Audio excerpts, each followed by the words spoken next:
Europa en los siglos XI y XII. Imperio, papado y monarquías. Los emperadores salios y el papado. Alemania inaugura el milenio con la elección de Enrique de Baviera desde el 1002 al 1024, pariente de los otones, que contó con el favor de la Iglesia para acceder al reinado y emprendió una política de continuidad. Respecto a la Iglesia, otorgó privilegios al tiempo que controló las elecciones episcopales. Fue coronado en el 1014 por Benedicto VII, papa reformista. A la muerte de ambos, las propuestas cayeron en el olvido. El nuevo emperador, Conrado II, desde el 1024 al 1039, de la Casa de Franconia o Salia, basó sus relaciones con la Iglesia con sus propios intereses y practicó la simonia, a lo que los obispos acabaron alzando sus voces contra él. Apoyó a la nobleza inferior, los babasores o balbasores, algo que también hará su hijo Enrique III. El corrupto papado está ahora en manos de Juan XIX y luego de Benedicto IX, que acabará vendiendo su cargo mediante un contrato a Gregorio VI.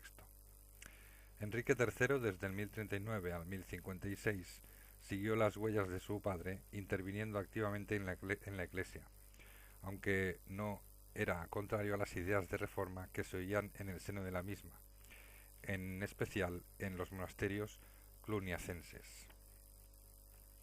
La ideología de los reformadores.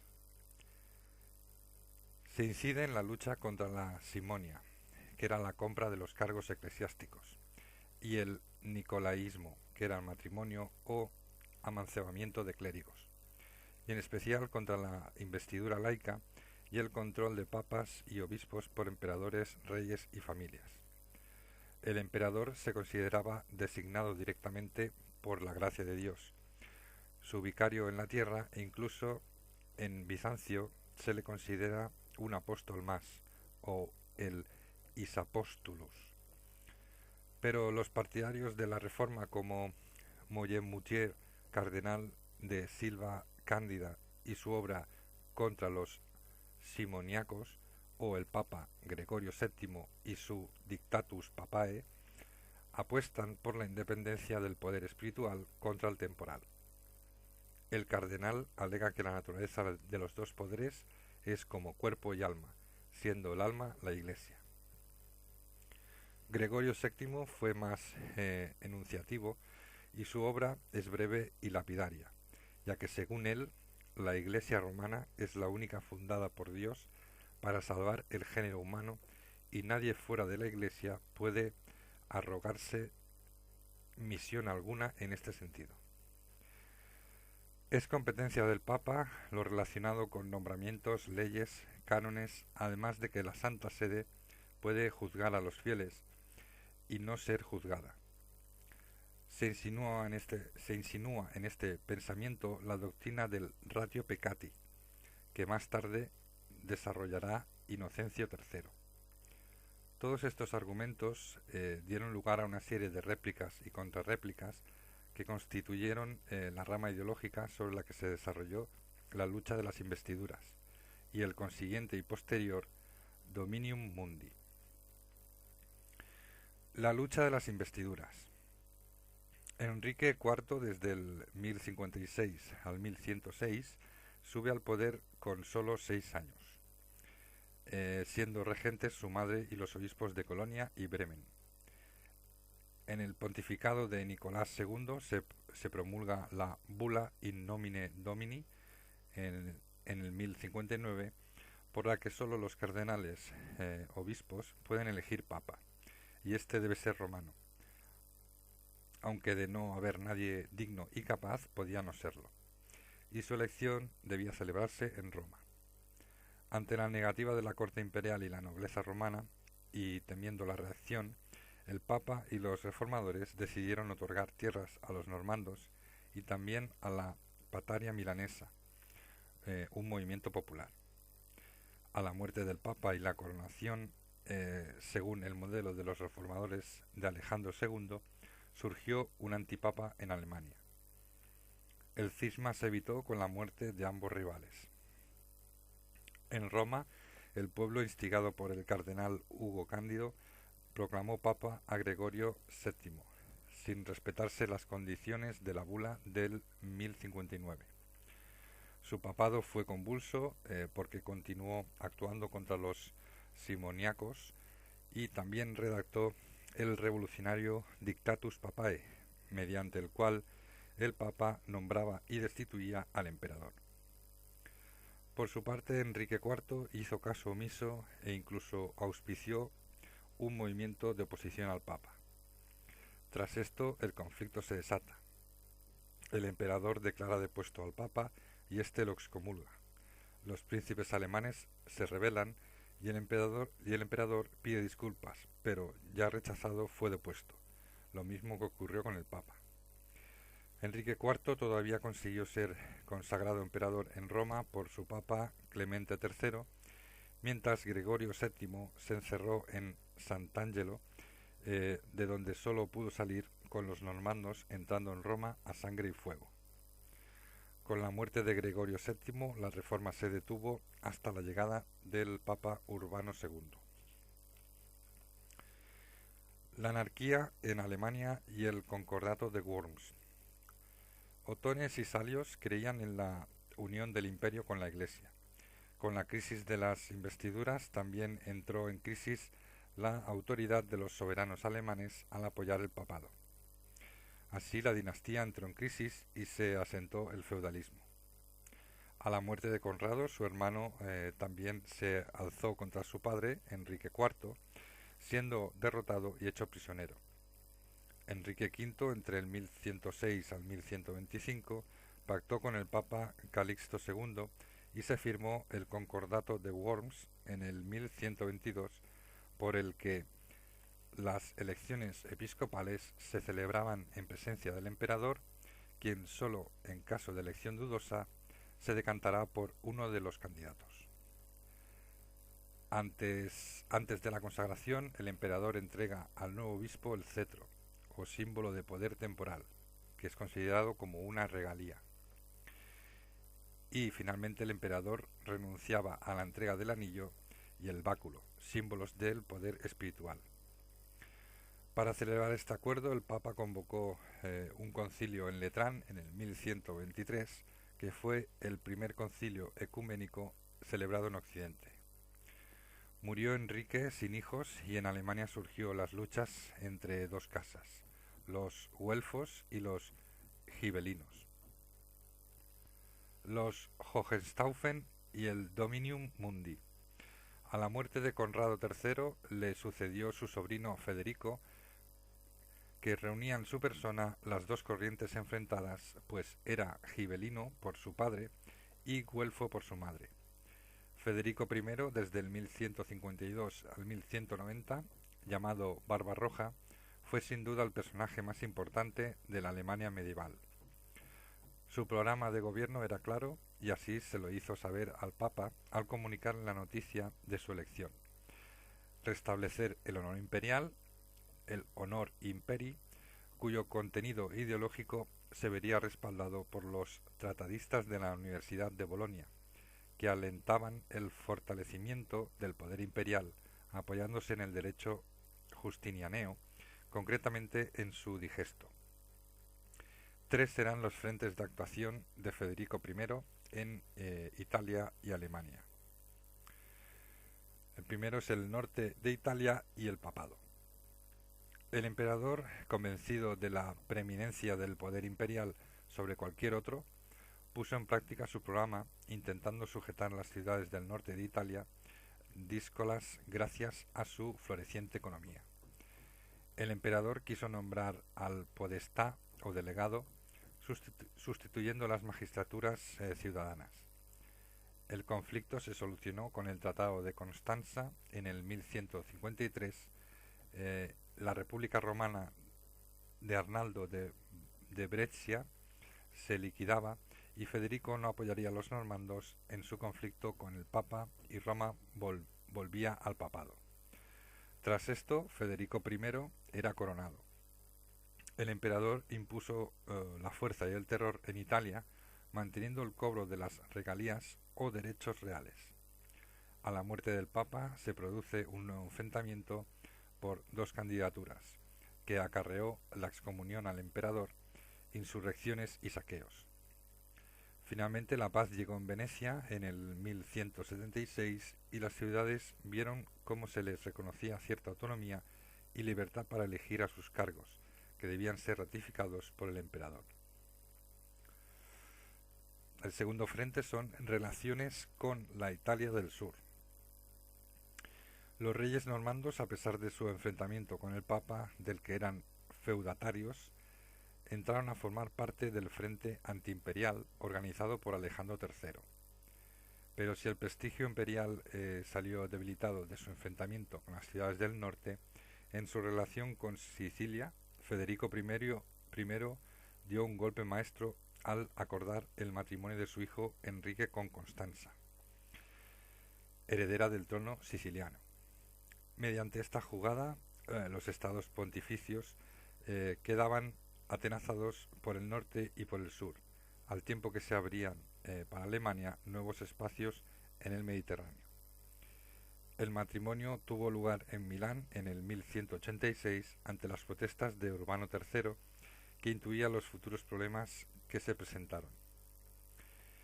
Y el tercer y último frente era la política alemana.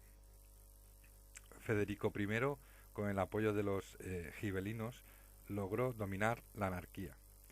Enrique el León, dueño de los ducados de Baviera y Sajonia, se rebeló por la coronación del futuro Enrique VI, por lo que fue sometido a un proceso feudal y sus posesiones repartidas, triunfando la política imperial en la Dieta de Majundia en el 1188.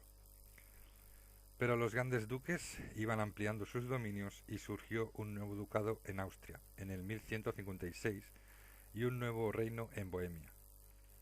Federico muere repentinamente en el 1190 en la Tercera Cruzada y su hijo fue emperador, además de rey de Sicilia.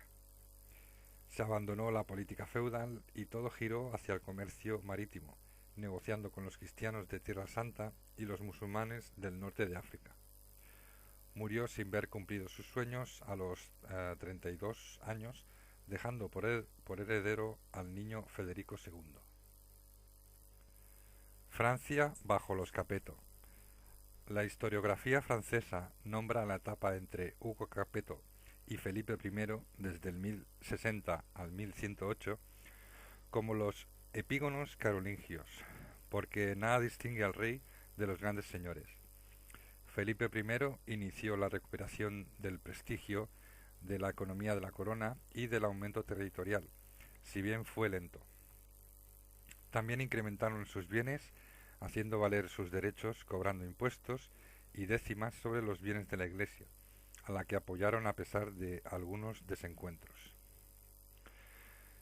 Luis VI, desde el 1108 al 1137, continuó la política de su padre contra los señores feudales y con el Papa Calixto II se sentaron las bases para el Concordato de Worms, por la que se prohibía la investidura en Francia de obispos y abadías. Su hijo Luis VII, desde el 1137 al 1180, fue débil, pero supo rodearse de buenos consejeros, obteniendo más éxitos interiores que exteriores. Participó en la Segunda Cruzada, pero no tuvo resultados positivos en lo militar. Surgen las desavenencias con Inglaterra. Su hijo Felipe II Augusto, entre el 1180 y 1223, tuvo un reinado próspero, venciendo a los ingleses y reafirmando su independencia frente a imperio y papado. Intervino activamente en cuestiones sobre los señores feudales y así consiguió el vasallaje de Bretaña y Normandía. Creó la figura de los bailios o bailes, que eran funcionarios reales, y los prebostes, que dependían de estos, residiendo en lugares concretos. Las Islas Británicas. Canuto el Grande fue proclamado rey de Inglaterra en el 1017, de Dinamarca en el 1018 y de Noruega en el 1028, por lo que se formó un vasto reino que se extendía entre el Báltico y el Atlántico. Este monarca procuró en todo momento la fusión entre daneses y anglosajones, el cual dio ejemplo y se casó con una anglosajona, repartiendo bienes del Danelau a fin de que los daneses se afincaran en Inglaterra. Se apoyó en la Iglesia y codificó las leyes eclesiásticas, fomentando también la presencia de monjes y obispos anglosajones en Dinamarca y Noruega. Mantuvo buenas relaciones con el imperio. Asistió a Roma a la coronación de Conrado II, casando a su hija Cunegunda con el hijo de este, Enrique III. Pero a su muerte toda su obra se vino abajo y Noruega recuperó su libertad con Magnus I. En Inglaterra reinó Eduardo el Santo o el Confesor desde el 1042 al 1066, que basó su reino en imponerse a los grandes Earls o señores, y murió sin descendencia. Los normandos en Inglaterra. La batalla de Hastings. En su lecho de muerte, Eduardo y el Witenagemot, o Asamblea de Hombres Sabios, eligieron a Haroldo II de Wessex por rey. Se alzó el rey de Noruega, que fue derrotado, y su primo, el duque de Normandía, que desembarcó en Inglaterra y en la batalla de Hastings venció y mató a Haroldo, dando origen a la dinastía normanda de Inglaterra. Así, Guillermo el Conquistador, desde el 1066 al 1087, tuvo que combatir durante años con los nobles anglosajones. Casi partiendo de cero, la nueva estructura fue más eficiente y el rey se situó a la cabeza de la primera monarquía feudal. En lo religioso se introdujeron las ideas reformistas normandas. El reino progresó también en lo económico. El rey ideó un inventario, el Domesday Book, o el libro del día de cuentas, y la victoria normanda en Inglaterra, que supuso su plena integración en los aspectos feudales, acabaría resultando una grave amenaza para Francia. Los sucesores de Guillermo I el Conquistador. El hijo mayor de Guillermo, Roberto de Courtehouse, heredó el ducado de Normandía e Inglaterra a manos de sus hermanos. El primero que le ayudó fue Guillermo II, que fue asesinado, y después a través de Enrique I Beauclerc. Roberto, descontento por el reparto, partió a la primera cruzada y a su vuelta reclamó el trono, ya que la corona le correspondía tras la muerte de Guillermo II, siendo derrotado en Tinchebray en el 1106, pasando Normandía a Inglaterra. Enrique I de Beauclerc prosiguió el afianzamiento de las prerrogativas reales, si bien concedió ciertos privilegios a la nobleza con la Carta de Libertades, a fin de hacer olvidar su acceso irregular al trono. A su muerte, sin hijos varones, estalló la guerra civil, que terminó con el Tratado de Wallingford en el 1153, por el cual Esteban de Blois, nieto del conquistador, continuaba siendo rey, y a su muerte la corona pasaría a Enrique, hijo de Matilde y nieto de Enrique I. Los Anjou Plantagenet. Enrique II, desde el 1154 al 1189, fue uno de los mayores reyes de Inglaterra. Controló un gran imperio de herencia normanda, angevina y aquitana. El llamado Imperio Angevino, durante la Edad Media, gobernaría también en Nápoles, Hungría y Polonia. Enrique II volvió a poner en liza el escudash o impuesto feudal, sustitutivo del servicio militar. Su reforma judicial abolió la ordalia y promulgó un texto legal que unió el derecho consuetudinario con las nuevas leyes, o también llamadas asises, obra de expertos en derecho romano. Afirmó su poder frente a varones e iglesias. Se alzó el arzobispo Tomás Becket, que huyó a Francia, y a su vuelta fue asesinado, por lo que el monarca se vio obligado a humillarse ante la tumba de éste y reconocer parte de los privilegios de la Iglesia.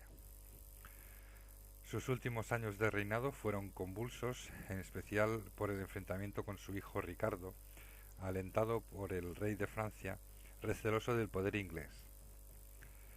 Ricardo I, desde el 1189 al 1199, participó en la Segunda Cruzada junto a Felipe Augusto, rey de Francia, y conquistó Chipre, mientras su hermano Juan sin tierra conspiraba.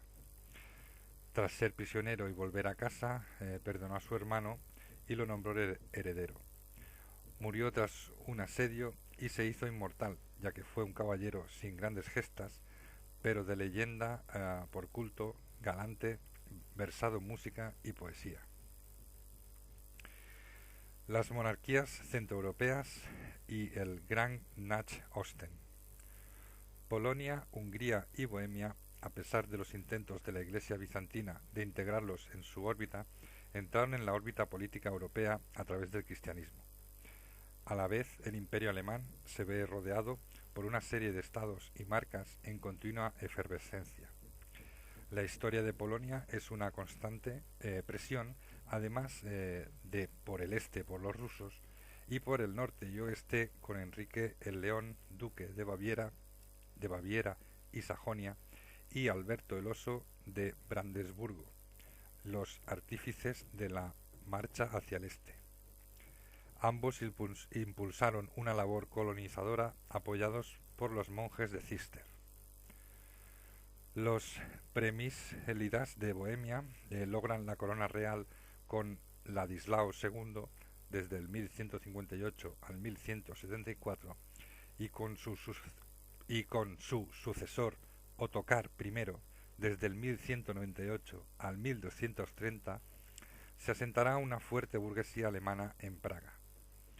Hungría, ya en la órbita occidental por los problemas del Imperio alemán, logró incorporar a su reino a Croacia, Dalmacia y Eslovenia. Entró después en la órbita de Bizancio mediante matrimonios, pero la intromisión de este y el creciente poder de la nobleza desató la anarquía en el país. Los normandos de Sicilia.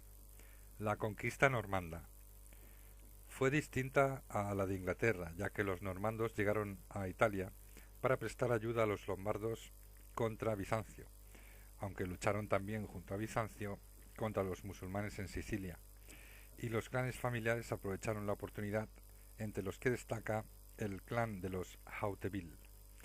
El primer normando con tierras fue Drago de Altavilla y también Ricardo Drengot, que creó el condado de Aversa.